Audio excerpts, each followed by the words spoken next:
오늘은 성령의 침례와 충만이라고 하는 제목으로 하나님의 말씀을 증거하겠습니다. 오늘 본문 말씀은 몇 군데 함께 보겠습니다. 사도행전 1장 5절에 요한은 물로 침례를 베풀었으나 너희는 몇 날이 못되어 성령으로 침례를 받으리라 하셨느니라. 그리고 사도행전 2장 4절에 그들이 다 성령의 충만함을 받고 성령이 말하게 하심을 따라 다른 언어들로 말하기를 시작하니라. 또 에베소 5장 18절 말씀입니다. 술 취하지 말라. 이는 방탕한 것이니 오직 성령으로 충만함을 받으라. 네. 이 본문 말씀을 가지고 성령의 침례와 충만이라고 한 제목으로 말씀을 증거하겠습니다. 세 가지의 성령 침례에 대해서 우리가 지금 수차례 공부를 해왔습니다. 사도 바울이 내가 반복하는 것이 사도 바울이 이제 설교하실 때 반복을 하시는 거예요. 내가 반복하는 것이 내게는 수고로움이 없고 너희에게는 유익하리라 말씀을 했습니다. 설교 준비가 안 돼서 반복하고 재탕하고 삼탕하고 그러는 거야 안 되겠죠. 그렇지만 필요한 진리를 우리가 거듭거듭 증거하고 듣는 것은 때로 필요합니다. 특별히 중요한 진리는 더더구나 그렇습니다. 게다가 중요하면서 어려운 것은 더더구나 그렇습니다. 게다가 중요하고 어렵고 그래서 혼돈스러운 건 더더구나 그렇습니다. 이 성경에 나오는 중요한 진리들이 있습니다. 뭐 성경 말씀이 다 중요하겠지만 그 중에 아주 중요한 진리들이 있습니다. 그 진리를 우리가 공부를 하는데 아주 핵심적인 진리인데 왜 그렇게 잘 믿는 분들이 또 그렇게 성경을 많이 연구한 분들이 서로 상반되는 그렇게 보이는 그런 주장을 할까요? 그걸 볼 땐 참 곤혹스럽습니다. 당황이 됩니다. 그렇죠?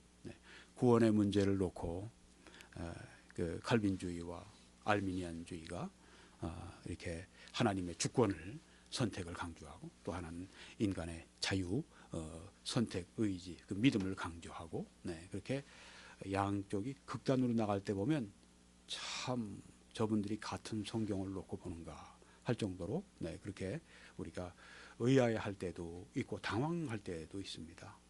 그 중에 하나가 이 성령에 관한 것입니다. 성령의 침례와 충만에 관한 이 말씀과 가르침은 이렇게 잘 믿고 권위가 있는 분들인데 그렇게 서로 다른 견해를 내놓는 것을 우리가 볼 수 있습니다. 왜 그럴까요? 마틴 로이드 존스 목사님이 참 적절한 답을 하셨습니다. 아주 중요한 진리를 놓고 이렇게 혼돈을 주는 이유는 그건 분명합니다. 왜냐하면 사탄이 우리가 그 진리를 알기를 원치 않기 때문이다. 아주 적절한 지적을 잘 하셨습니다. 그분이 영적 통찰력이 참 뛰어난 분이에요. 아주 바른 통찰력을 가지고 속 시원하게 아주 그냥 탁 그 원인을 집어내는 특별한 은사가 있는 분인데 맞습니다. 물론 우리가 안으로 깊이 들어가 보면 그게 서로 용어의 차이를 놓고 그렇게 서로 다른 말을 하는 경우가 주장을 하는 경우가 있습니다. 그렇지만 때로 용어 문제뿐이 아니라 의미 문제가 달라질 때가 있어요.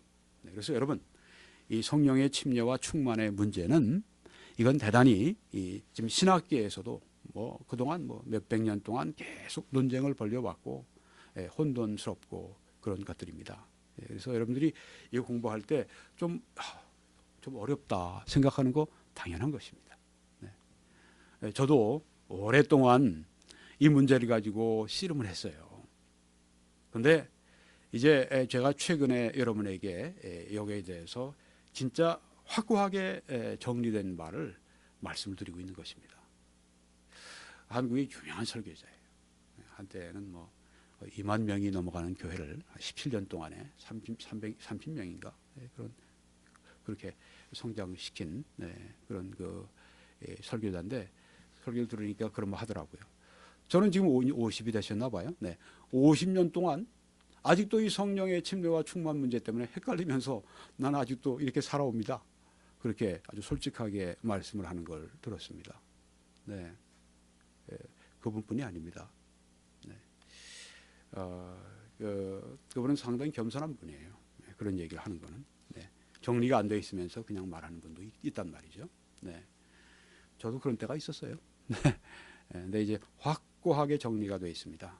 여러분이 오늘 이 문제에 대해서 좀 더 그동안 한 달을 넘게 제가 성령에 충만한 문제, 침례에 대해서 계속 가르쳐 왔습니다. 이걸 다 기초 위에서 제가 드리는 말씀이에요. 네, 그래서 오늘 영상을 통해서 이 말씀을 처음 접하는 분이 계시면 이전에 있던 모든 그런 제 영상 설교, 성령 침례와 충만에 관한 설교를 다 들으셔야 더 이해가 확실할 수가 있습니다. 성경은 성령의 침례에 관해서 세 가지 그 언급을 하고 계십니다. 로마서 6장 3절에서, 고린도전서 12장 3절에서, 사도행전 1장 5절에서 말씀을 합니다. 로마서 6장 3절에서는 무릇 그리스도 예수와 합하여 침례를 받은 우리는 그의 죽으심과 합하여 침례를 받은 줄을 알지 못하느냐.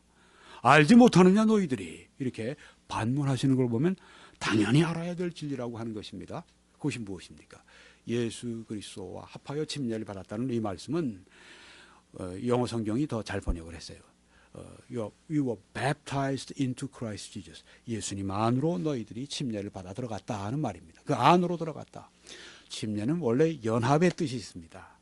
즉 예수 그리스도와 연합했다고 하는 것입니다. 성령께서 예수 그리스도를 우리가 믿을 때, 또 성령이 우리를 중생시켜 주실 때, 우리가 거듭날 때 성령이 우리의 죽은 영혼을 살려주셔서 이제 우리를 하나님의 자녀가 되게 하실 그때 하신 일이 무엇이냐면 우리를, 이제는 우리의 영적 지위를 아담 안에서 예수 그리스도 안으로 옮기신 것입니다.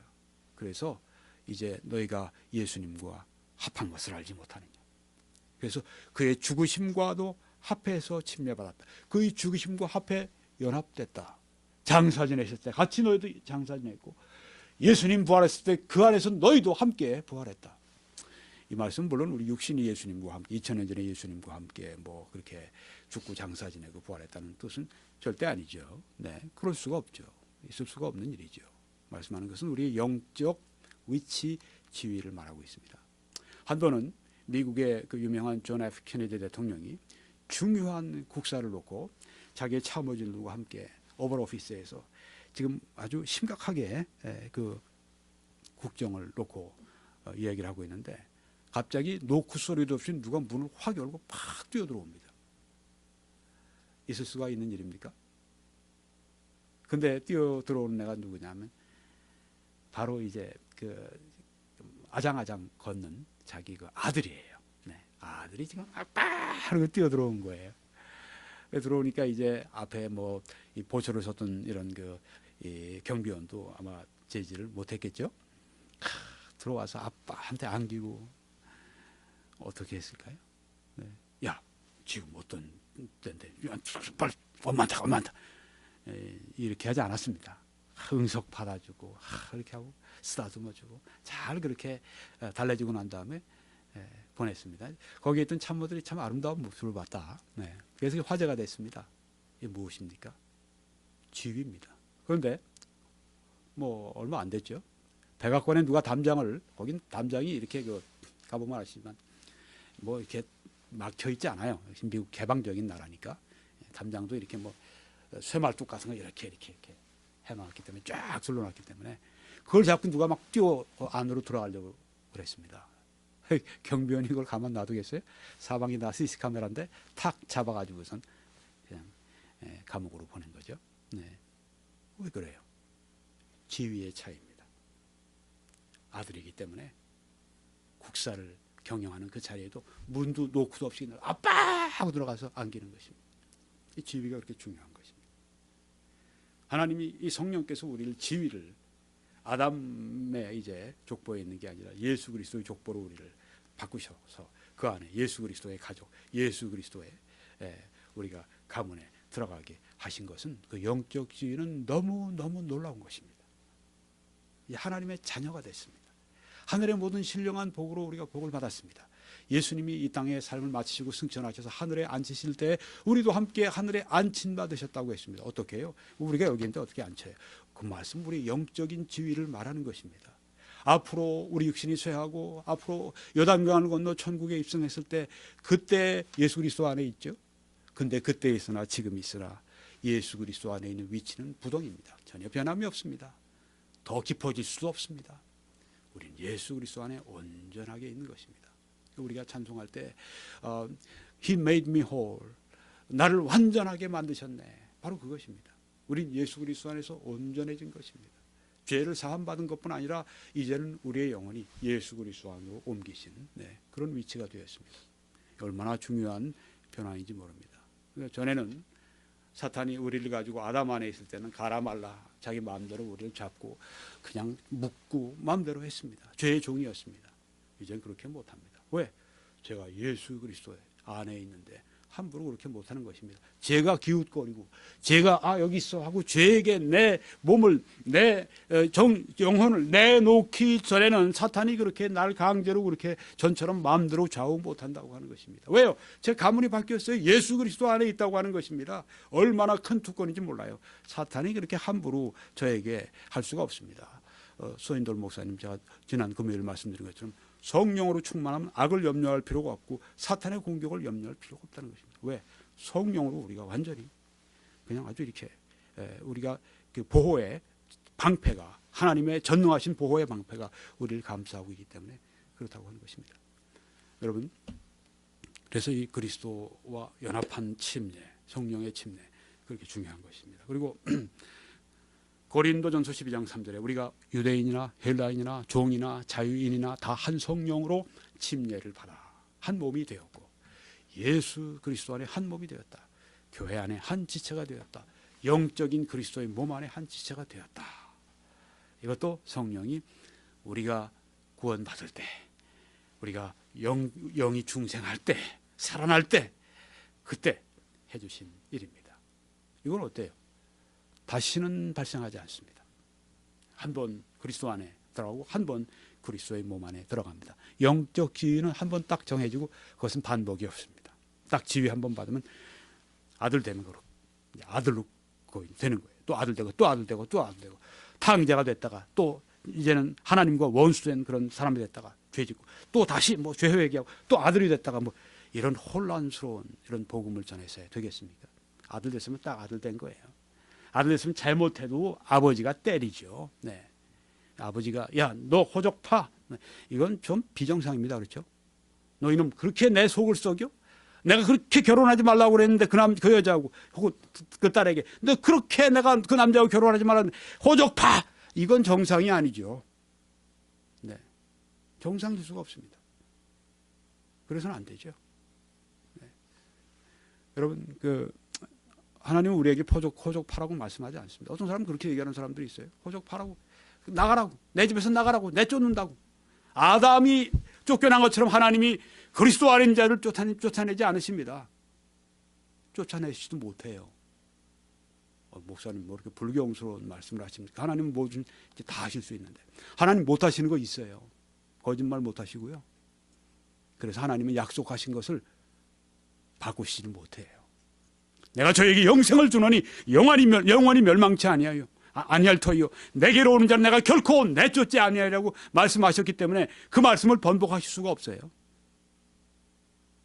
그래서 우리는 구원을 잃어버릴 수 있다고 하는 말은 천부당 만부당한 말입니다. 어떤 설교자는 심지어 지나쳐서 믿음으로 말미암는 의를 설교하면 믿음으로 말미암아 의롭다함 받고 행위는 절대 포함되지 않는다고 하는 성경에 나오는 순수 정통 메시지를 증거하는 걸 가지고 하는 말이 그렇게 전하면 마귀의 교리를 설교한다고 그렇게 함부로 말을 합니다.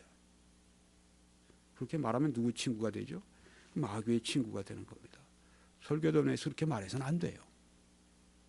설교자가 실언할 수가 있어요? 잘못 말할 수도 있습니다. 사람이기 때문에. 저도 그런 때가 있어요. 네. 그렇지만 그런 하나님의 말씀의 중요 교리를 그런 식으로 그렇게 말해서는 결코 안 되는 것입니다. 여러분, 우리가 이렇게 그리스도 안에 교회 안에 있는데 1회적입니다. 근데 여기에 다른 세 번째 침례를 말씀합니다. 요한은 물로 침례를 베풀었으나 너희는 몇 날이 못되어 성령으로 침례를 받으리라. 세 번째 말씀이 나옵니다. 그런데 이 침례는 지금 영적 지위와 관련된 침례가 아니라고 하는 것입니다. 왜요? 좀 이따 우리가 자세하게 보면서 이미 로마서 6장 3절, 고린도전서 12장 13절 우리는 그 영적 지위와 관련된 것이고, 지금 말씀한 침례는 권능과 관련된 것이다 하는 것을 이제 우리가 알게 됩니다. 왜냐하면 요한은 성령으로 침례를 받으리라 하신 다음에 그 다음 절에 보시면 오직 성령이 너에게 임하시면 이렇게 용어를 바꾸셨습니다. 성령으로 침례를 받으리라. 그리고 그 다음 절에 오직 성령이 너에게 임하시면 말씀했습니다. Fall upon you. 성령이 너희 위에 임하시면. 이렇게 우리 위에 임하셨다는 말씀을 항상, 이거는 성령의 권능을 우리에게 주시는 것을 성경에 말씀하는 것입니다. 너희가 권능을 받는다. 하나님의 권능을 받는다. 그렇게 말씀을 했습니다. 누구나 다 성령이 너희 위에 임하시면 그 사람은 하나님의 권능을 받은 사람이 되는 것입니다. 예루살렘과 온 유대와 사마리아와 땅 끝까지 이르러 내 증인이 되리라. 이렇게 말씀을 해 주셨습니다. 성령의 침례는 여기에 성령이 임하시고 권능 받는 걸 말합니다. 그리고 그 목적은 자랑하라고 준 게 아닙니다. 내 증인 되라. 어떤 사람은 아주 목숨으로 피를 가지고 자기 피로써 증인이 된 그런 사례들도, 순교자들도 우리가 많이 봅니다. 그리고 그 다음 2장 4절 말씀 가면 성령의 침례 받으리라. 그리고 성령이 너희 위에 임하시면 말씀하셨는데 세 번째 용어를 또 바꾸셨습니다. 그들이 다 성령의 충만함을 받고 성령이 말하게 하심을 따라 다른 언어들로 말하기를 시작하니라. 그리고 베드로가 거기서 담대하게 복음을 전합니다. 다른 언어들 15개 그 외국말로 사람들이 전합니다. 복음을 전하는 것입니다. 성령의 충만함 받고 한 일이 복음을 전한 것입니다. 아까 예수님께서 성령이 너희에게 임하시면 너희가 권능을 받고, 예루살렘과 그 다음 좀 넘어가면 온 유대죠. 온 유대와 그 다음에 더 가면 사마리아와 그리고 땅 끝까지 이르러 내 증인이 되리라 하시니라. 성령의 침례는 바로 성령의 임하심은 여기 성령의 충만함입니다. 이렇게 용어가 바뀌니까 사람들이 혼돈을 하는 거예요. 그런데 우리가 혼돈할 필요가 없습니다. 이 말씀을 그대로 우리가 문자 그대로 받아들이면 되는 것입니다. 이것을 그 성령의 충만함도 여기 주셨고 성령의 침례도 이때 주셨다. 이렇게 해석하면 이중 해석이 되는데 저는 무리하다고 생각합니다. 그럼 성령의 침례를 주신다 하고 성령이 너희 위에 임하시면 그 다음에 성령의 충만함 말씀하셨으면 그게 다 같은 의미를 용어를 달리해서 말씀하신 것이라고 하는 것입니다. 여러분, 성령의 침례, 성령이 임하시고 성령의 충만은 다 다른 용어로서 한 뜻을 말씀하고 있다는 것입니다. 우리 사도행전 지금 말씀을 봤어요. 처음 부분을 봤습니다. 사도행전을 우리가 전도행전이라고 부릅니다. 또 달리 얘기하면 성령행전이라고 부릅니다. 행전이라고 하는 것은 행하는 걸 말합니다. 행동을 말합니다.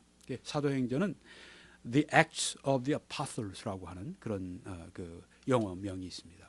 사도들이 행한 것을 적은 것입니다. 사도행전. 근데 사도들이 뭘 했습니까? 전도를 했습니다. 물론 전도뿐이 아닙니다. 교회를 세웠습니다. 전도 안에는 제자 삼고 교회 세우고, 우리 예수님께서 최후로 명령하신 것이 이것이죠. 하늘과 땅의 모든 권세를 하나님이 내게 주셨으니 그러므로 너희는 가서 모든 족속으로 제자를 삼아. 그렇게 말씀하셨습니다. 제자 삼는 것입니다. 전도만 하는 게 아니라. 그리고 아버지와 아들과 성령의 이름으로 침례를 주고 내가 너에게 분부한 모든 것을 가르쳐 지키게 하라 하고 말씀을 하셨습니다. 제자를 삼는 것입니다. 전도만 하는 것이 아닙니다. 전도행전이라고 이렇게 얘기를 했지만 사실 우리가 더 거기에 사도행전의 내용에 충실하는 걸 보면 이거는 양육행전이고, 이건 제자 삼는 행전이고, 이건 또한 교회 세우는 행전입니다. 교회 행전입니다. 교회를 세웁니다. 바울은 가는 곳마다 복음 전하고 그 다음에 사람들을 모아놓고 교회를 세워놓고 떠나지 그냥 떠난 법이 없습니다. 우리 항상 복음을 전하고 한 사람을 구원시킨 다음엔 그 사람들이 교회 안에서 양육받고 그 안에서 일꾼 되도록, 그리고 나아가서 또한 같이 하나님의 일을 할 수 있도록 그렇게 만들어줘야 합니다. 이게 신약 성경에 나오는 패턴입니다. 그런데 사람들이 어떻게 했느냐? 성령이 그들을 통해 옷 입고 하신 것입니다. 오직 성령이 너에게 임하시면, 예수님이 너희가 여기 예루살렘에서 기다려라, 아버지에게 약속하신 것을 기다려라, 성령으로 침례를 받으리라, 성령이 너에게 임하시면, 그리고 성령의 충만함을 받아, 그렇게 말씀하셨는데 어디 땅끝까지 가서 내 증인 되라고 말씀하신 거죠. 내 증인 되라, 내 증인 되라, 나의 증인 되라. 모든 그리스도인들은 예수님의 증인입니다. 그래서 여기 사도들이 한 일이 뭐예요? 증인이 된 것입니다. 베드로와 이런 사도들은 주로 이제 먼저 유대 땅에 복음을 전했지만 나중에 도마는 인도에까지 가서 복음을 전해서 지금도 인도에 도마를 기억하는 도마의 그 영적 후손들이 있다고 하는 얘기를 우리가 듣지 않습니까? 네.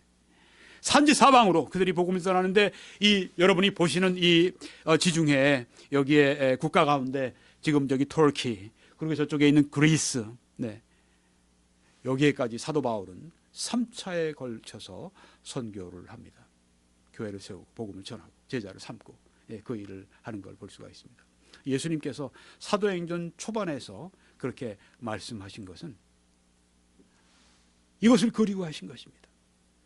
예수님께서 이미 제자들에게 말씀하실 때, 여기 제자들에게 너희들이 성령으로 침례를 받고 너희들이 성령이 위에 임하시면 땅끝까지, 예루살렘과 온 유대와 사마리아와 땅끝까지 했어. 이걸 다 보신 것입니다. 땅끝까지. 지금 여기는 우리가 이거밖에 안 보입니다. 초기 지금 기독교의 최초의 선교 지역이니까요. 근데 땅끝까지 온 지구촌을 뒤덮어서 내 증인이 될 것이다, 그렇게 말씀을 하신 것입니다.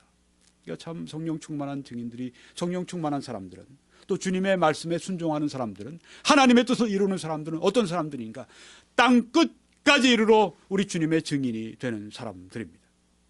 자, 이게 예수님께서 이렇게 보내셔서 나중에 바울은 어디에서 마치죠? 3차 선교행 다 마치고 마지막으로 묶여서 호송돼서 배를 타고, 저기 보이지 않지만 저쪽으로 더 가면 이태리가 있습니다. 로마로 가서 거기에서 이제 집안에 갇혀서, 거기에서 감금돼서 거기서 복음을 전하는 것으로 사도행전이 마쳐지게 됩니다.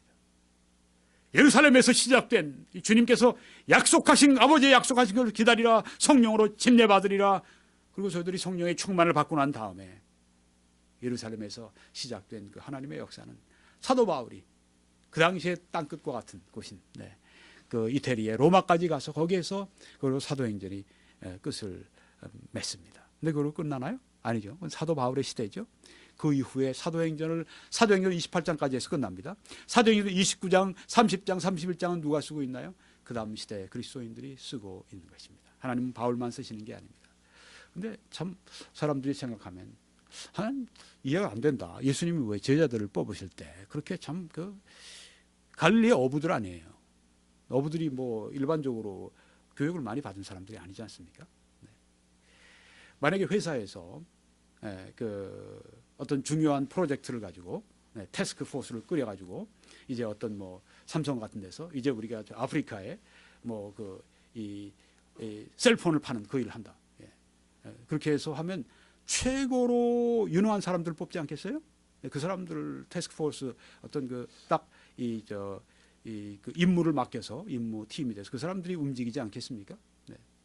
만약에 지금 우크라이나하고 지금 러시아하고 전쟁 일발 직전인데, 만약에 전쟁을 한다고 합시다. 그럼 어떤 아주 중요한 지역에 어떤 중요한 목표물을 공격해야 된다. 먼저 특공대를 보내야 된다면 누굴 보내겠습니까?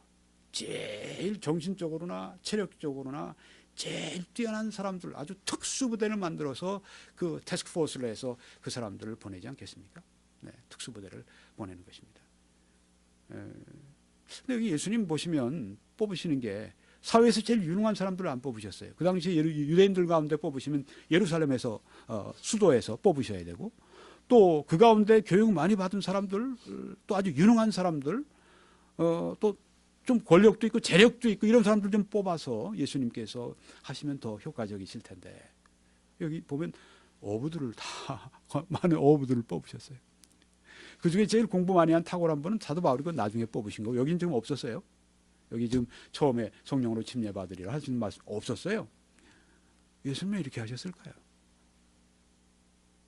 이런 사람들을 뽑아서 그 일을, 이 중요한 일을 맡기셨을까요? 땅끝까지 이르러 내 증인 되리라. 네.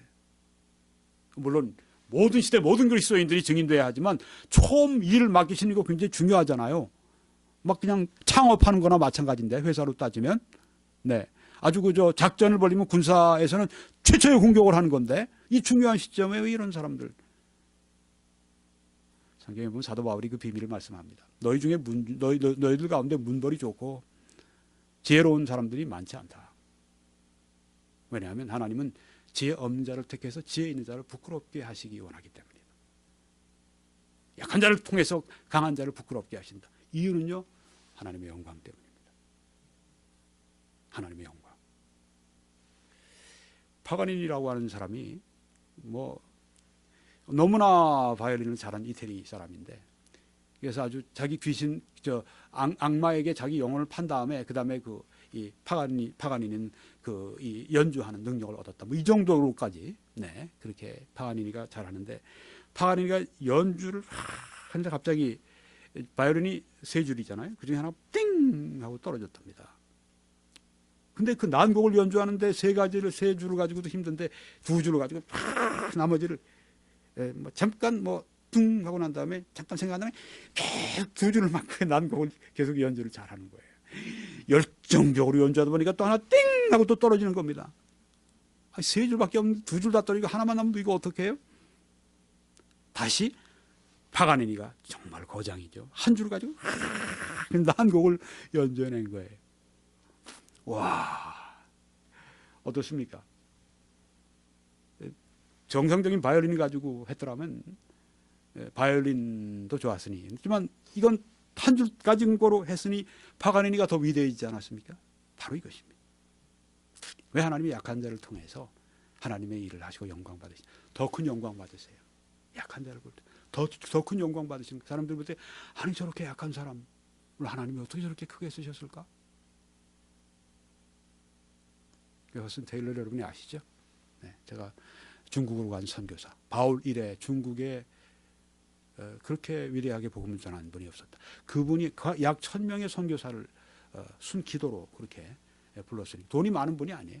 네, 전혀 하나님만 의지하고 했는데, 그분이 이렇게 물었답니다. 어떤 분이, 하나님이 왜 당신을 그렇게 크게 쓰셨습니까? 그분이 한 말이 너무너무 인상적이고 너무너무 감명이 깊어요.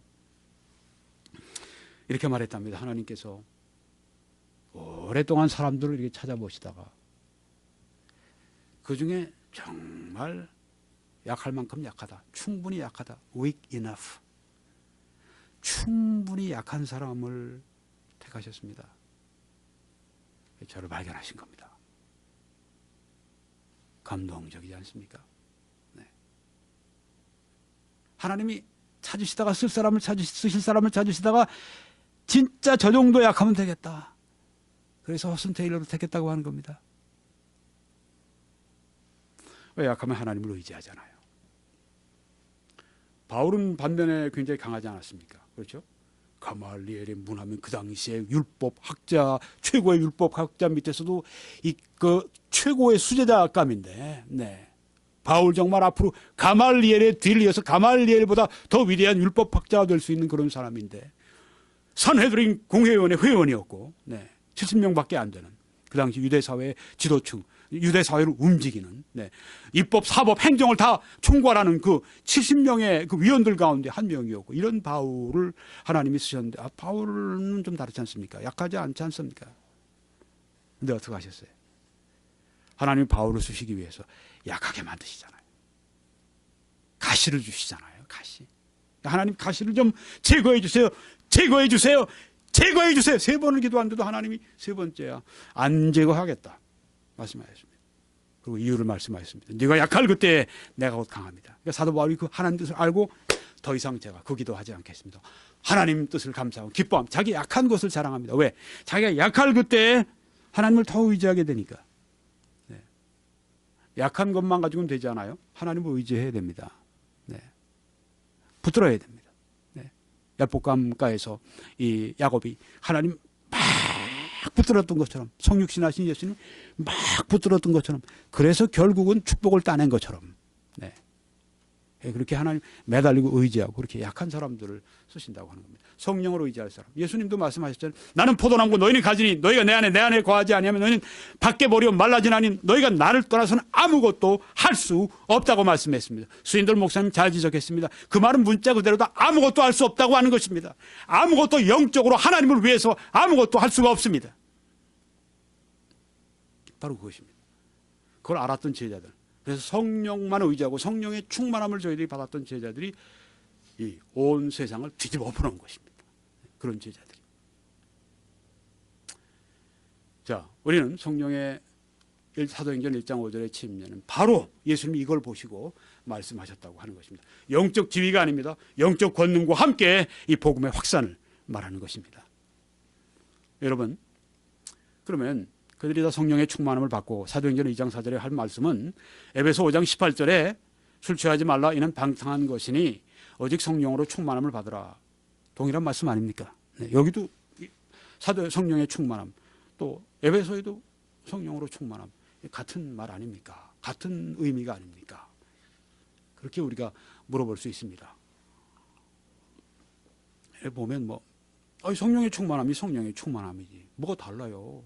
네, 그렇게 우리가 얘기할 수가 있습니다. 매우 합당하게 보입니다. 그런데요, 강조점이 달라요. 오늘 이걸 말씀드리려고 하는 겁니다. 가장 중요한 초점은 이것입니다. 물론 이전에 말씀한 것도 다 중요하지만 오늘 제가 의도했던 제일 핵심적인 거는 여기에 성령의 충만함이라고 같은 용어로 쓰였다고 해서 강조가 같지 않다고 하는 것입니다. 자, 좀 왜 그런가 좀 보여드리겠어요. 사도행전 2장 4절에 나오는 성령의 충만함은 확신, 권능을 말합니다. 이미 지도도 보여드렸죠.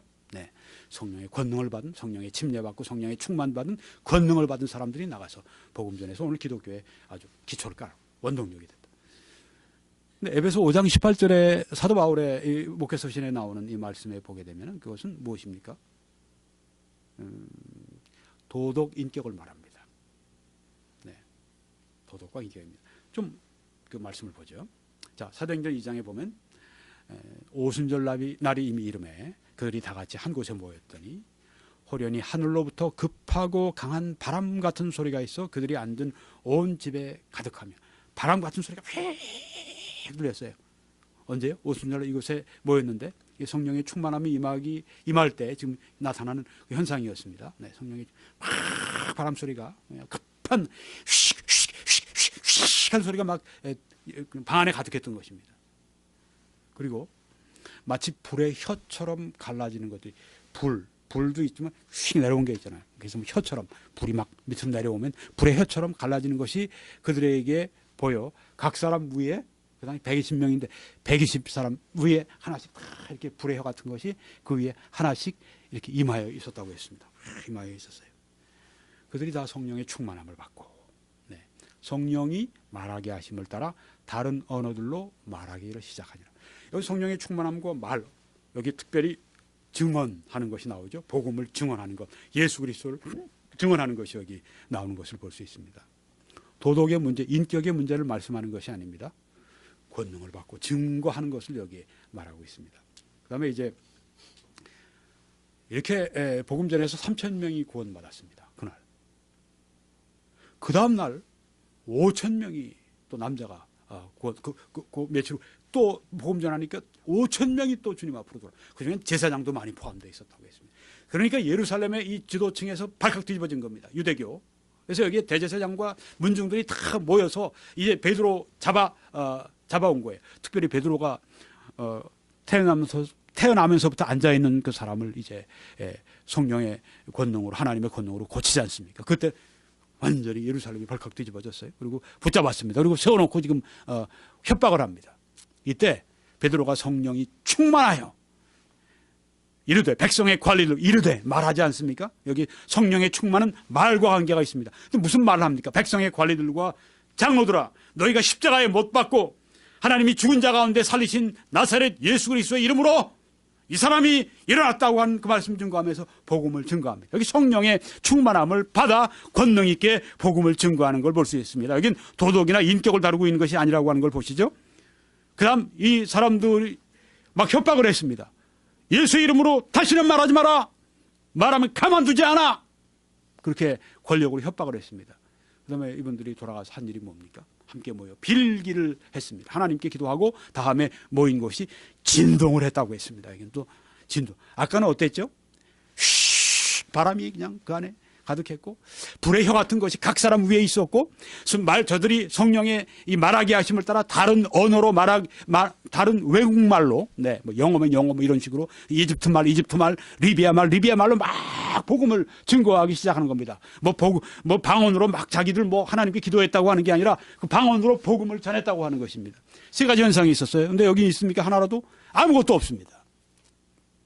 여기에는 무엇이 있습니까? 진동했습니다. 진동. 모인 것이 마치 취한 것처럼 진동을 하는 것입니다. 성령이 충만할 때 이런 현상들은 비본질적인 것입니다. 꼭 뭐 성령 충만해야 진동하고 이게 아니라고 하는 것입니다. 근데 여기 본질적인 게 있습니다. 성령이 충만하여 다 했습니다. 거기 있는 제자들이 다 성령이 충만했다. 우리 모든 성도들이 다 이렇게 성령이 충만해야 됩니다. 뭐 했죠? 담대히 하나님의 말씀을 전하니라. 증인되는 것입니다. 사도행전에 여기 성령 충만하면 권능을 받고 확신을 가지고 복음을 전하는 증인되는 것이지 도덕이나 인격을 말씀하는 것이 아니라고 하는 것입니다. 사도행전 7장 55절에 스데반이 성령이 충만하여 하늘을 우러러 주목하여 하나님의 영광과 예수께서 하나님 우편에 서신 것을 보고 지금 복음 전하면서 성령으로 충만했습니다. 그리고 지금 여기에 순교하기 직전의 모습을 보여주고 있습니다. 여기 도덕이나 인격을 말씀하는 게 아니라 권능 있게 증거하는 것을 말씀하고 있습니다. 사도 바울도 그랬습니다. 구원받고 예수께서 나를 보내어 너로 다시 보게 하시고 아나니아가 말합니다. 성령으로 충만하게 하신다 하고 이렇게 아나니아를 통해 그 사도 바울이 성령의 충만을 받고 난 다음에 즉시로 각 회당에서 예수가 하나님의 아들이심을 전파했다고 했습니다. 사도행전에 나오는 이 성령의 충만함, 성령의 임하시는 그 앞에 성령으로 침례받는 이 말씀은 권능 있게 복음의 증인이 되는 것을 말하는 것입니다. 누가요? 다. 저요? 저? 목사님 저를 말씀 예. 우리 모두를 말하는 것입니다. 구원받은 모든 사람들이 다 성령이 충만한 그래서 하나님의 말씀을 전하는 것. 그래서 우리 사도행전에 지금 말씀드린 성령 충만함은 어떤 거와 연관되어 있는가? 확신하는 것입니다. 예수는 하나님의 아들이십니다. 증거하는 것입니다. 간증하는 것입니다. 사역하는 것입니다. 여기와 관련이 있습니다. 이런 성령의 충만을 받을 때. 그런데 에베소 5장 18절의 말씀은 도덕과 인격에 관한 말씀이에요. 이 말씀 보시면 오직 성령으로 충만함을 받으라 하신 다음에 나오는 말씀이 시와 찬미와 신령한 노래들로 서로 화답하며 너의 마음으로 주께 노래하며 찬송하며 신령한 노래들 찬송 노래 찬송 뭐 4번이나 이렇게 나오네요. 함께 하라고 했습니다. 서로 화답하기도 하고 이렇게 노래를 부르. 이게 성령 충만함의 현상입니다. 이건 무엇입니까? 이거는 우리 삶과 관계된 것입니다. 그렇죠? 이것은 우리의 도덕과 인격과 관계된 그런 문제들입니다. 이건 뭐 권능받고 사역하고 그런 건 아닙니다. 물론 이렇게 할 때 우리가 사람들에게 확신 있게 증거할 수 있지만 여러분 이문균 씨를 아십니까? 이문균은 국민성악가라고 불리는 그런 분입니다. 조용필 뭐 이런 가수는 국민 가수라 부르는데 이제 이문균 같은 사람은 성악가입니다. 테너인데 진짜 잘 불러요. 그래서 저는 이분이 그리스도인인가 했는데 그리스도인이에요. 연대를 공부를 한 사람인데 나중에 로마 그 이태리 가서 공부를 많이 하고 국제 콩쿠르에도 준우승도 하고 뭐 그랬던 정말 잘 부르는 분이에요. 이런 좋은 목소리로 좀 찬송을 부르면 얼마나 좋을까 이렇게 생각을 했어요. 네. 그런데 이번 웹사이트를 제가 들어보니까 이게 너희를 나 백성으로 부른 것은 나를 찬송하게 하려 함이라. 구절이 딱 이사야서에 있는 그 말씀이 인용이 되어 있더라고요. 너무 반가웠어요. 그리고 또 다른 클릭해서 더 들어가 보니까 거기는 뭐 너희가 먹든지 마시든지 무엇을 하든지 다 하나님의 영광을 위하여. 가는 곳마다 그게 나타나니까 참 그리스도인도 좋은 그리스도인인가 보다 생각을 했어요. 어떤 교회에서 이제 유튜브 들어가면 그게 나오는 볼 수가 있는데, 여러분들이 김영미라고 하는 세계적인 우리 한국의 소프라노하고 함께 찬송가를 함께 부르는 게 나와요. 네, 거기에서 이제 그분이 나와서 그런 얘기를 하는 걸 들었습니다. 여러분, 이렇게 성악가가 나와서 노래를 그때 이제 돌아오라 소렌토를 했어요. 돌아오라 소렌토로 뭐 그 노래 있잖아요. 돌아오라 뭐 그런 소렌토로. 그 노래를 부르고 난 다음에 성악가가 이렇게 노래를 한번 부르면 100m를 최선을 다해 뛰어난 것만큼 에너지가 소모가 됩니다. 그런데 이 소렌토 돌아오라 소렌토로 이태리 가곡이에요. 네, 그걸 부르면 3배는 더 힘이 들어갑니다. 네, 그렇게 얘기하면서 여러분, 근데 그 인도네시아나 사우디아라비아나 뭐 이라크나 이란이나 이런 데서 성악가 나는 걸 봤습니까? 물어보더라고요. 저도 참 처음으로 생각해 봤어요. 네. 따져보니까 위대한 성악가가 아무도 없어요. 그래서 이어서 하시는 말씀이 왜 그런지 아십니까? 거기는 모슬렘 국가입니다. 그 국가는, 그 모슬렘들은 한 손에는 코란을, 한 손에는 칼을 하고 나갑니다. 근데 우리 그리스도인들은, 기독교는 어떻습니까? 한 손에는 성경을, 한 손에는 우리가 찬송을 하지 않습니까?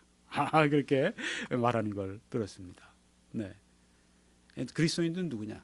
찬송하는 사람들이에요. 노래 부르는 사람들입니다. 즐겁게 구원의 노래를 부르고 천국의 노래를 부르는 그 사람들입니다. 믿으십니까? 네. 찬송을 잘 불러야 돼요. 네. 어떤 교회 가면 압니다. 이 교회가 살아있는지, 이 교회가 정말 냉랭하게 얼어있는지 찬송을 보면 압니다. 아니, 어른들이 그래요. 남자들이 특별히 그래요. 교회에 오면은 찬송을 부르기를 굉장히 꺼려합니다. 이게 뭐 비남자적인 것 같고 네, 그렇게 느껴지는가 봐요. 그런데 열린 음악회, 뭐 전국 노래자랑, 무슨 뭐 또 그분 뭐 가요 무대 이런 데서 부르라면 어때요? 부르면서 그냥 막 목소리를 높이고 막 이러면서 부르고 그러지 않습니까? 네. 그 즐기고 하는데, 여러분, 세상에도 즐거운 일이 있는데 하나님 안에서 우리가 즐거움이 그거 못지 않다고 해서 말이 되겠습니까? 그보다 훨씬 더 크죠. 표현을 우리가 하는데 그게 찬송입니다. 네, 우리의 신앙의 표현이에요. 내 신앙의 고백이에요. 하나님께 드리는 것입니다. 그 성악가들이 나와서 부르는 거 한번 보세요. 네. 그 임용균 씨 그 얘기를 들으면 저도 설교하기 전에 100m 그 몇 번 뛴 셈입니다. 그렇죠? 네. 저도 뭐 최선을 다해서 부르니까. 네. 근데 우리가 그렇게 이 찬송을 부르는데, 여기 이 말씀이 어떻게 부릅니까? 성령으로 충만할 때. 네. 그렇게 부른다고 하는 것입니다. 삶과 관계된 것입니다. 어떤 목사님은 내가 찬송을 흥얼대지 않을 땐 내가 잘못된 때야, 그렇게 말씀하시는데, 찬송이 저절로 나오는 것입니다. 흘러나오는 것입니다. 왜? 구원하신 주님이 감사하고 주님을 사랑하기 때문에 계속 찬송이 나오는 거예요. 흘러넘치는 거예요. 네. 성령으로 충만한 것입니다. 이게 그 다음 말씀으로 이어나오는데 이게 현재 분사로 나와요. 그러니까 이건 성령 충만의 결과라는 게 분명한 것입니다. 그리고 범사에 우리 주 예수 그리스도 이름으로 항상 아버지 하나님께 감사하며 그리스도를 경외함으로 피차 복종하라. 감사하고 복종하고, 이게 다 우리의 삶과 인격과 도덕과 관계된 그런 것이죠. 에베소 5장 18절에 성령 충만함은 도덕과 우리 인격과 관련된 것이지, 증인과 사역과 권능과 이거와 관련된 것은 그 방향이 좀 다르다고 하는 것입니다. 네, 여기 보세요. 그 다음에 나오는 말씀이 아내들이여, 아내들에게 말씀합니다. 자기 남편에게 복종하기를 죽게 하듯 하라. 남편들아, 아내 사랑하기를 그리스도께서 교회를 사랑하시고 그 교회를 위하여 자신을 주심같이 하라. 네. 귀한 말씀을 주셨는데 왜요? 성령으로 충만하면, 성령으로 충만한 남편은 아내를 사랑하지 않을 수가 없습니다. 성령으로 충만한 부인은 남편에게 복종하지 않을 수가 없습니다. 그래서 그렇습니다. 우리의 도덕과 인격에 관련된 부분입니다. 서로 사랑하고 복종하면 윈윈 하는 것이죠. 성령 충만한 부부는 윈윈 합니다. 함께 이깁니다. 남편도 이기고 부인도 이깁니다. 윈윈 하면요, 시너지 효과가 놀라워요. 네. 그 부부가 성령으로 충만하면요, 둘 다 시너지 효과가 놀랍습니다. 그 자녀들에게 미치는 영적 혜택도 축복도 놀랍고요. 그래서 내 남편이 성령으로 충만하지 않으면 성령 충만 받도록 기도해야 됩니다. 내 부인이 성령으로 충만하지 않으면 성령 충만 받도록 기도해야 됩니다. 왜? 그 성령으로 함께 충만하면 그 안에서 서로 화답하고 서로 찬송하고 서로 감싸고 서로 위해주고 서로 사랑하고 복종하고 아름다운 관계가 일어나게 됩니다. 그 다음에 자녀들아 주 안에서 너희에게 주 안에서 너희 부모에게 순종하라. 네. 자녀들이 성령으로 충만한 자녀들은 어떻습니까? 순종해요. 이것이 옳으니라. 네. 옳은 것뿐 아니라 옳은 말씀인 건 당연한 것이고 순종이 되는 것입니다. 성령으로 충만할 때. 그러니까 자녀들이 불순종하고 말 안 듣고 그럴 때 우리가 기도할 것이 뭐냐면 묘약이 뭡니까? 성령으로 충만한 것입니다. 네. 성령으로 충만한 아이들은요, 공부도 잘해요. 자네 부모님이 공부하라고 말씀하는데 안 듣겠어요? 내 아버지와 어머니를 공경하라. 이것은 약속에 있는 첫 계명이다. 네. 이게 뭐 구약에 있는 말씀이 아니에요. 신약에 나오지 않습니까? 내 아버지와 어머니를 공경하라. 이것은 약속에 있는 첫 계명이니 이로써 네가 잘되고 땅에서 장수하리라. 또 아비들아 너희 자녀를 노엽게 하지 말고 오직 주의 교훈과 훈계로 양육하라. 항상 양쪽을 말씀하시죠. 한쪽만 편들지 않으십니다. 하나님은. 네, 양쪽 다 의미가 있다. 양쪽 다 성령으로 충만하면 부모와 자식 간에도 이렇게 윈윈하는 것입니다. 부모와 자식이 성령으로 다 충만하면 그 시너지 효과가 놀랍습니다. 자녀가 얼마나 잘 되겠어요. 성령 충만한 가정에. 그 가문의 미래가 얼마나 찬란하게 밝게 빛나지 않겠습니까? 그뿐이 아닙니다. 성령으로 충만할 때 종들아 두려워하고 떨며 성실한 마음으로 육체의 상전에게 순종하기를 그리스도께 하듯 하고 눈가림만 하여 사람들을 기쁘게 하는 자처럼 하지 말고 그리스도의 종들처럼 마음으로 하나님의 뜻을 행하고 하나님 섬기듯이 교회 섬기듯이 자기 직장에서 자기 사업처에서 그렇게 일을 해야 한다고 하는 것입니다. 네. 주인이 안 볼 때는 꾀부리고 일 안 하고 게으름 피우고 그게 아닙니다. 성령 충만한 이 종업원들은 혹은 회사의 직원들은요, 그 회사의 큰 자산입니다. 자산이 돼야 합니다. 기쁜 마음으로 섬기기를 죽게 하듯 하라. 사람들에게 하듯 하지 말라.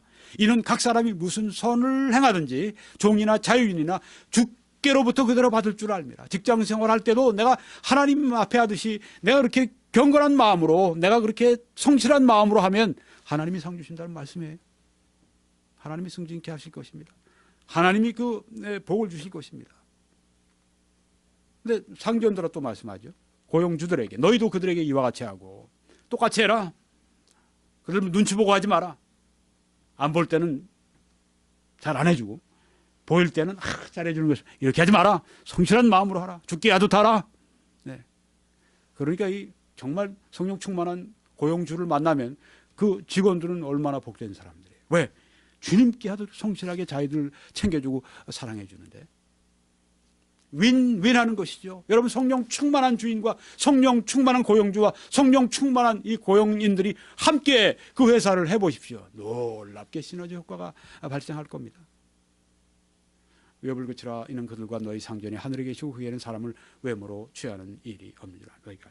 삶이죠. 생활이죠. 도덕이죠. 인격이죠. 에베소 5장 18절의 말씀은 도덕과 인격에 관한 말씀이라고 하는 것입니다. 즉 성화입니다. sanctification. 거룩해지는 과정입니다.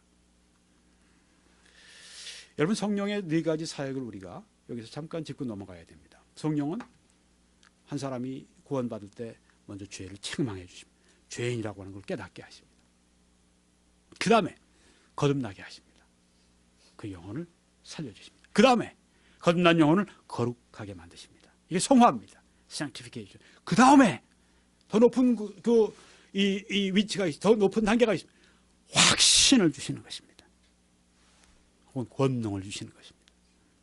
자, 그러면 에베소 5장 18절이 어디 들어갈까요? 그리고 사도행전 2장 4절은 어디 들어갈까요? 여기입니다. 네.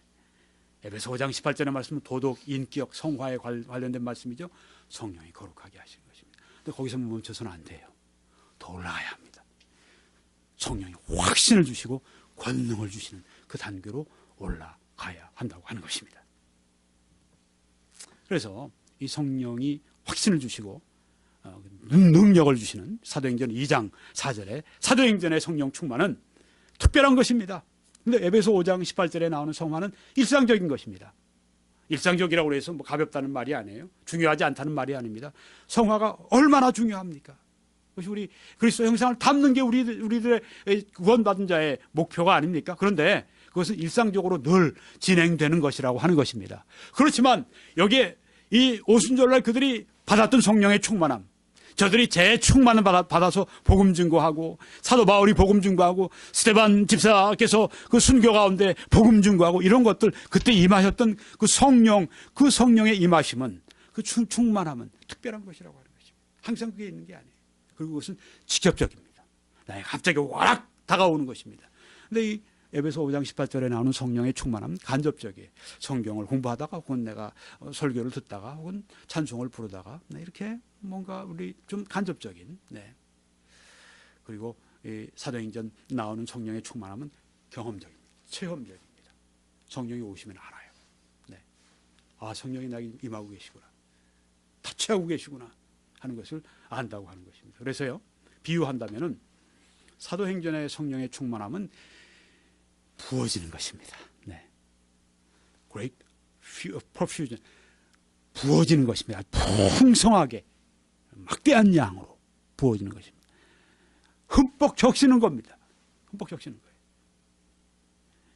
그래 비교한다면 사도행전 2장에 나오는 사도행전 전체에 나오는 그 성령의 충만함은 확신과 그 능력인데 소나기로 비교할 수 있습니다. 에베소 5장 18절에 나오는 성화는 이슬비를 비교할 수 있습니다. 우린 여기에 주로 이슬비를 맞고 살아갑니다. 이슬비는 우리에게 뭐 일상적이에요. 네, 뭐 늘 뭐 이슬비가 오고 그래서 우리가 여기에서는 또 공기도 맑고 오염도 별로 없는 지역이니까 우리는 그냥 그 비를 맞고 다니는 경우가 많습니다. 네. 저는 이제 주로 이 방수된 그런 잠바들을 걸치고 나가는데 어떤 사람들 보면 뭐 3명에 1명꼴로는 안 입고 다니더라고요. 네, 저분들은 비를 맞는 걸 즐기나 그런 생각을 제가 하는데 뭐 이슬비로 오니까 네, 상태죠. 근데 어떻습니까? 소나기를 만나보신 적 있어요? 제가 한번 플로리다에서 차를 타고 애들 그때 데리고 플로리다에 갔다가 올 때입니다. 와, 갑자기 비가 쏟아지는데요. 감당할 수가 없어요. 이 윈드실드를 척 가다가 착착착착 제일 빠른 거로 하잖아요. 그런데도 그 사이로 막 쏟아지는데 보이지가 않는 거예요. 네. 뭐 갑자기 그 미국 대륙의 그 엄청난 그 넓은 땅에서 갑자기 그 비를 만나니까 다른 차들 보니까 어쩔 줄 몰라 하는 거예요. 바로 그런 걸 말하는 소나기가 확 사건이죠. 2주 전에 영국의 비가 250년 만에 처음으로 많이 왔답니다. 1776년 이래로. 그래서 영국의 테임즈강이 불어나가지고선 그 테임즈강 주위에 집들이 다 물에 잠기고 차들이 잠기고 도로가 어딘지 이게 강이 어딘지 그런 집 앞에 집 앞에 있는 뜰에도 다 잠기고 집 안까지 다 잠기고 그런 거 헬리콥터로 찍은 거 못 보셨습니까? 네. 바로 그런 사건이에요. 성령이 정말 흠뻑 적셔지는 그런 사건을 여기 말하는 것입니다. 지금 캘리포니아의 주에 좀 비상이 걸렸어요. 왜냐하면은 비가 이번 주말에 오는데 1년, 2년 온 것보다 비가 한꺼번에 더 많이 온답니다. 근데 그동안에 산불 때문에 이 나무들이 다 타가지고서 이 머드 슬라이더로 진흙이 막 그냥 밀려 내려오는 거 있죠. 그것 때문에 아주사라고 하는 지역에서는 남가주에 아주사라고 하는 지역은 산 동네 거기에서는 1200가구를 다 비춰줘요. 왜? 비가 막 내려올 테니까. 네, 머드 슬라이드가. 거긴 그래도 필요해요. 네. 가뭄 너무 뭐 100년 만에 한 번 있는 가뭄을 지금 하고 있으니 이게 뭐 소나기예요. 그냥 이만 흠뻑 적시는 겁니다. 이게 성령의 충만함. 사도행전의 성령의 충만함. 에베소 5장 성령의 충만함은 사근사근 내 안에 아주 상태로. 성경에 보면 full of the Holy Ghost 하는 말씀이 있습니다. 성령으로 충만해 있는 상황이에요. 에베소 5장 18절의 말씀입니다. 근데 이 사도행전에 있는 말씀은 갑자기 확 쏟아지는 것입니다. 성령으로 갑자기 충만해서 기도합니다. 갑자기 기도하다가 뭐 보통 기도하다가 갑자기 성령이 임하니까 막 눈물 흘리면서 막 기도를 하기 시작합니다. 성령이 임하시는데 사도행전 2장에 나오는 그런 의미의 성령의 충만함. 네, 그래서 이걸 구별하기 위해서 충만하니까 이제 지혜로우신 그 마틴 로이드 존스 목사님 같은 분은 성령의 침례, 사도행전 1장 5절의 말씀을 그냥 쓰자. 그렇게 사용하는 거예요. 물론 사도행전 2장부터는 성령의 침례라는 용어를 안 씁니다. 성령의 충만이라는 용어를 씁니다. 일반적으로 그렇게 써요. 그런데 구별하기 위해서 사도행전의 사역을 위해, 증거를 위해, 부흥을 위해 주시는 그런 성령의 충만함은 소나기같이 쏟아지는 사건적인 이런 성령의 충만함은 그냥 나에게 직접적으로 쏟아지는 거예요. 내가 조절할 수 있는 게 아닙니다. 갑자기 나에게 오는 겁니다. 무디가 월스트리트에 가서 이제 길을 걷다가 갑자기 성령께서 그를 그냥 덮치시니까 황급해서 친구 집에 들어가서 나 방 하나 줘. 그리고 방 하나 들어가서 문을 닫아고 그런 다음에 수시간 동안 그 성령의 충만함을 경험하는, 네.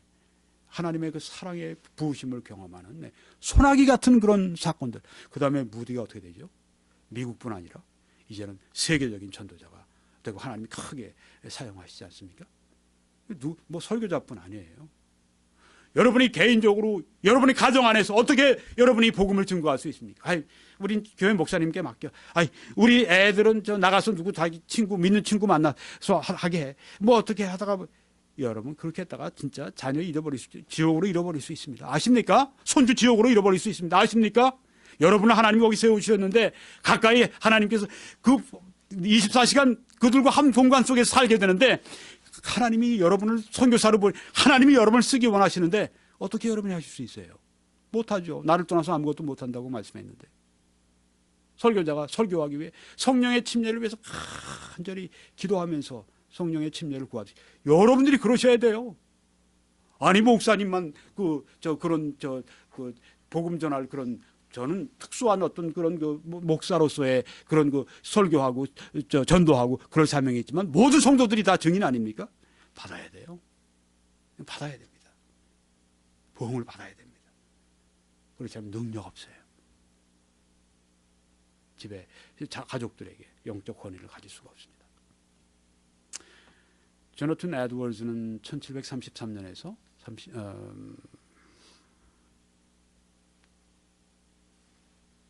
제가 좀 잘못,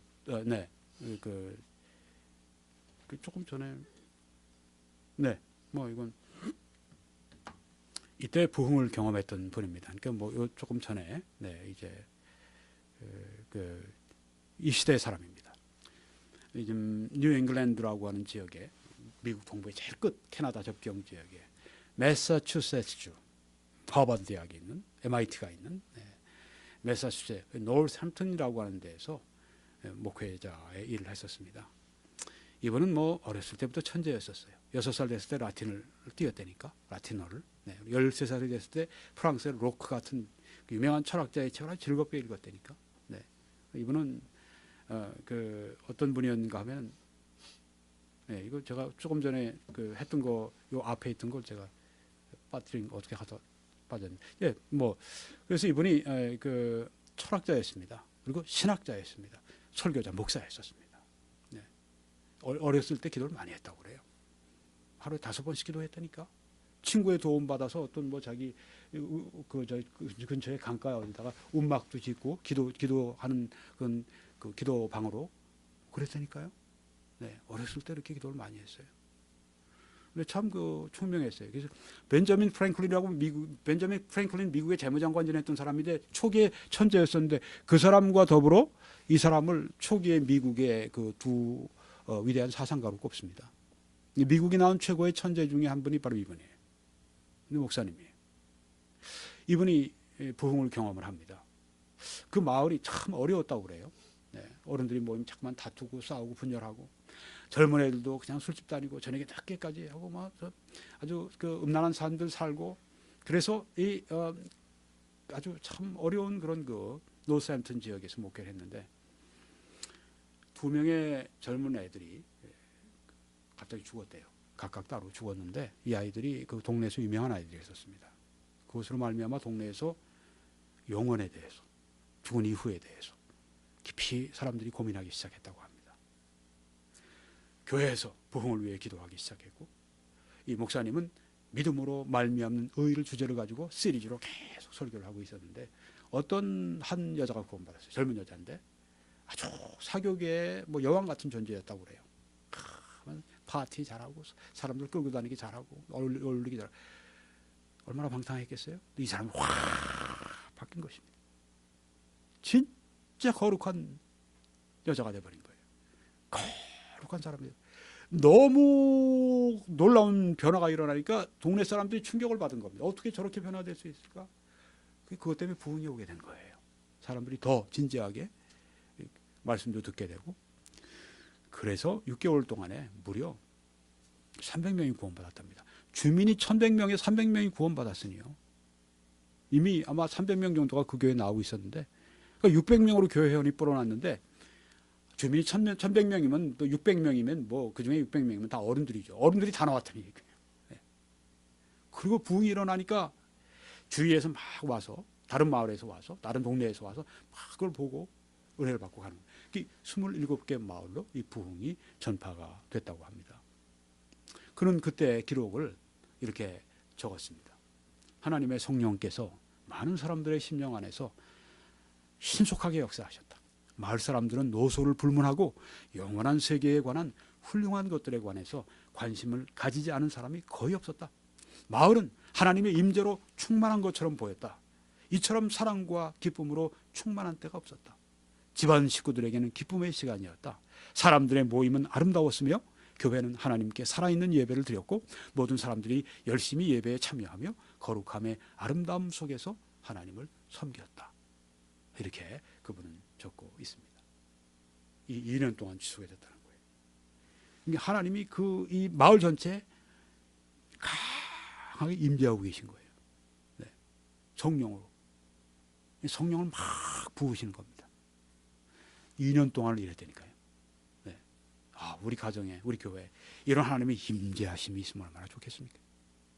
이게 바로 사도행전에 나오는 성령의 침례, 성령이 위에서 임하시면 성령으로 충만함을 받는 그것을 말씀하는 것입니다. 에베소 5장 18절에 있는 성령의 충만함은 성화입니다. 사도행전 2장 4절에 있는 이 성령의 충만함은 확신입니다. 이걸 말씀드리고 마치겠습니다. 그럼 이 둘을 어떻게 분별할 수 있습니까?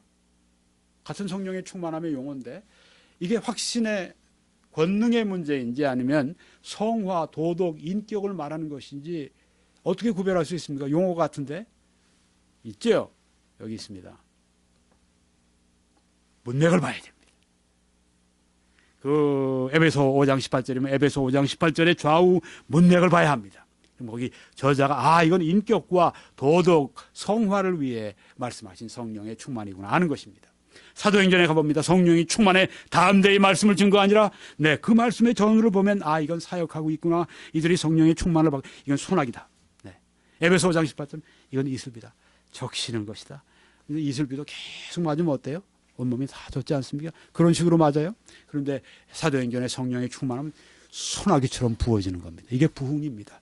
교회 부흥사에 이런 일이 있었습니다. 저는 이걸 말씀을 준비하면서 막 마음이 그냥 뻐개지는 것 같았습니다. 눈물이 막 흘렀습니다. 하나님, 이런 부흥을 제게 해 주십시오. 성령이 제게 침례를 주시고 계신 것이었는데, 오늘 새벽에 그런 일이 있었습니다. 여러분, 이런 그 성령의 이 역사가 그때 한참 초창기에 한참 개척하기 어려울 때, 미국 사회가 어려울 때 그런 일이 일어나지 아닙니다. 계속 일어납니다. 왜요? 성령이 살아 역사하시기 때문에. 이 부흥, 이것은 팩트, 역사적 사실입니다. 하나님이 성령의 시대를 우리 가운데 계속 하시는 동안에는 우리는 성령이 부으시는 부흥의 경험을 체험할 수가 있습니다. 어떻게 해요? 여러분 에베소 성화 에베소 5장 18절에 성령의 충만함은 두 가지 단어입니다. 우리가 헌신해야 됩니다. 드려야 됩니다. 순종해야 됩니다. 그리고 믿어야 됩니다. 성령의 충만함 주실 겁니다. 그런데 확신은 하나 더 합니다. 강청하는 기도입니다. 강청하는 기도를 통해 왔습니다. 여기까지만 말씀드리고 오늘 제가 말씀 맺고 다음에 또 이어서 말씀드리겠습니다.